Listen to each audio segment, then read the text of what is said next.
Dimitri Pavlenko, vous recevez ce matin l'écrivain, scénariste et réalisateur Florian Zeller. Et oui, Florian Zeller, passé avec brio du théâtre au cinéma, des planches parisiennes aux collines de Hollywood. Son nouveau film The Son, Le Fils, sort en salle demain mercredi. Adrien Baget l'a rencontré pour Europe 1. Bonjour Florian Zeller. Bonjour. Bienvenue sur Europe 1. Alors votre dernier film, The Son, Le Fils en français, sort en salle demain. C'est de nouveau l'adaptation au cinéma de l'une de vos pièces. Après The Father, on s'en souvient, qui vous a valu l'Oscar du meilleur scénario adapté. Cette fois, vous abordez le sujet difficile de la dépression adolescente. Nicolas, 17 ans, semble en pleine dérive. Et ses parents, divorcés, interprétés par Laura Dern et Hugh Jackman, semblent impuissants à comprendre l'origine de ce mal-être. On écoute un extrait de la bande-annonce. Qu'est-ce que tu fais là? Nicolas ne va plus en cours depuis presque un mois. Je voulais te demander comment ça va. Il s'est passé quelque chose? Je peux vivre avec toi. Je n'ai pas été là pour lui. C'est mon petit garçon. Je peux pas le laisser tomber. Voilà, avec la très belle bande-son du film signée Hans Zimmer. Après votre Oscar, Florence Zeller, vous avez dû crouler sous les propositions. Pourquoi adapter de nouveau l'une de vos pièces au cinéma et pourquoi celle-ci en particulier? En fait, c'est une décision que j'avais prise, même avant même de faire The Father. Je savais que si j'avais la possibilité de faire un autre film, ce serait celui-là. C'est une histoire que je portais depuis des années, qui venait d'un endroit personnel, mais aussi dont je savais qu'elle pouvait faire écho à ce que beaucoup de gens vivent. Elle parle, comme vous l'avez dit, de la dépression adolescente ou d'épisodes comme ça, de crise, de fragilité psychique. Et je sais que personne n'est épargné pour soi-même ou pour les gens qui nous entourent, les gens qu'on aime. Et il y a tant de gens qui peuvent à un moment se retrouver en situation de ne plus savoir comment aider quelqu'un qu'on aime et qui découvrent, voilà, qui font l'expérience de cette impuissance et des limites aussi de l'amour. Et il me semblait que voilà, le cinéma pouvait explorer cette histoire-là pour partager ses émotions. Alors, il faut le dire aux auditeurs d'Europe 1, votre film est assez bouleversant, il est aussi dur, vraiment sans concession.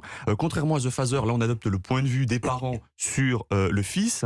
C'était important pour vous de ne pas trop expliquer les choses sur ce mal qui touche Nicolas. Il fallait garder une part de non-dit dans le film. En fait, non, parce que le non-dit, je crois qu'il est dans la vraie vie. Je crois qu'il y a beaucoup de culpabilité, beaucoup de déni autour de ces questions-là. Ça fait très peur, disons, ce qu'on appelle la santé mentale. Et j'ai l'impression qu'on s'applique à ne pas en parler, parce que ça nous renvoie à des peurs, à des culpabilités. Et c'est pour ça que je voulais raconter l'histoire du point de vue des parents, qui se trouvent devant une sorte de trou noir, qui ne savent pas du tout comment l'appréhender. Un trou noir qui peut aspirer la lumière de celui qui souffre, mais de toute une famille. C'est très dur d'accompagner ces enfants qui traversent une dépression, d'autant qu'on se pose toujours la question: qu'est-ce que j'ai fait de mal? Est-ce que je suis un bon père? Est-ce que je suis une bonne mère? C'est-à-dire toutes ces questions qu'on ne se poserait pas s'il s'agissait de santé physique, bien sûr, et qui soudain, dès qu'on touche à l'âme, nous renvoie à cet endroit très difficile et trouble de la culpabilité, de la honte, de la gêne. Et donc c'est pour aller contre ça que je voulais regarder cette histoire sans détourner les yeux. Alors, votre film, Florence Zeller, comme toute bonne tragédie, aborde des thèmes universels. La difficulté d'être parent, vous l'avez dit, la culpabilité aussi d'un père face à son fils. Une des scènes clés dans le film, c'est la rencontre entre Hugh Jackman et Anthony Hopkins, que l'on retrouve, qui joue donc son père, le père de Peter dans le film. Comment avez-vous pensé cette scène qui, précisons aux auditeurs d'Europe 1, n'est pas dans votre pièce? C'est une scène qu'on a beaucoup aimé tourner et qui est devenue centrale dans l'histoire du film, où Hugh Jackman, qui est donc le père, confronte son propre père, joué par Anthony Hopkins. C'est ce qui m'importait, c'est à travers cette scène, de rappeler, ou d'explorer plutôt ces schémas familiaux que l'on répète, ou les traumatismes, ou le cycle d'une génération à l'autre, ce qu'on passe à la génération d'après, ou ce qu'on résout pour soi-même. Mais de le faire avec Anthony Hopkins, qui est pour moi le plus grand acteur du monde. Après The Father, il y a tellement de gens qui sont venus me voir en me disant: mais est-ce qu'il va bien? Parce qu'il avait incarné ce personnage qui traversait une démence sénile.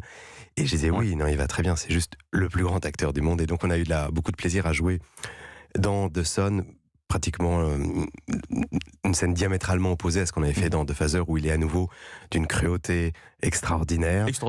Monstrueuse et savoureuse à la fois. Et il est vraiment l'homme qui maîtrise la situation. Et on comprend en fait que ce père, Hugh Jackman, est aussi un fils, comme on l'est tous, et on est tous un fils ou une fille pour toujours par ailleurs, et on doit faire avec l'héritage qu'on reçoit. Et bien souvent on essaie de faire différemment de ses parents, on essaie de faire mieux, et on se surprend sans l'avoir prévu à dire les phrases que nos propres parents nous disaient, à répéter des schémas. Et c'est un peu la trajectoire de ce personnage et c'est un peu la réflexion de ce film. Oui, voilà, vivre aussi avec ses regrets. Hugh Jackman est assez bouleversant dans le film. Il porte vraiment le film sur ses épaules. Comment s'est passée votre rencontre avec lui ? Ça s'est passé d'une façon un peu étonnante. C'est la première fois que ça m'arrive ainsi. C'est que c'est lui qui m'a contacté. Il m'a écrit une lettre en me disant que si j'avais pas trouvé mon acteur, il me demandait d'avoir 10 minutes pour m'expliquer pourquoi il devait être ce personnage-là. Et c'est très rare de recevoir un tel message, surtout de quelqu'un comme Hugh Jackman, qui est une des plus grandes stars américaines. Oui, c'est un cadeau.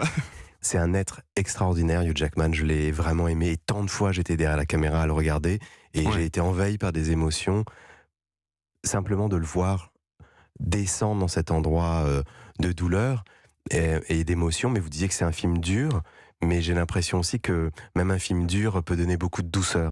Alors on va quand même dire un mot sur le reste du casting. Je pense à Vanessa Kirby qui joue Beth, la seconde femme de Peter, jouée par Hugh Jackman, ou le jeune Zen McGrath qui interprète donc Nicholas. Ils sont tout aussi bouleversants, mais il y a un vrai sentiment de peur, de vulnérabilité qu'on le ressent tout au long du film. Comment s'est passé le tournage ? Vous vouliez les sortir de leur zone de confort ?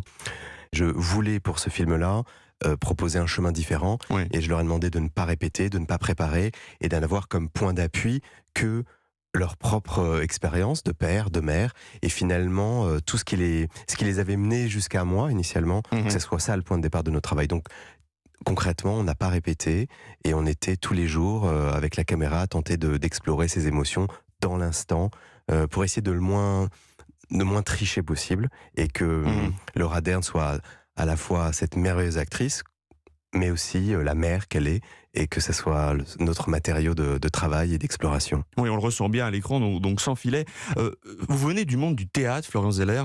The Son est déjà votre deuxième film. Qu'est-ce que le cinéma vous apporte en plus ? Alors à titre personnel, c'est une intensité très grande de tourner un film. Moi, ça fait des années que je vis au théâtre, c'est vrai, et j'aime passionnément ça.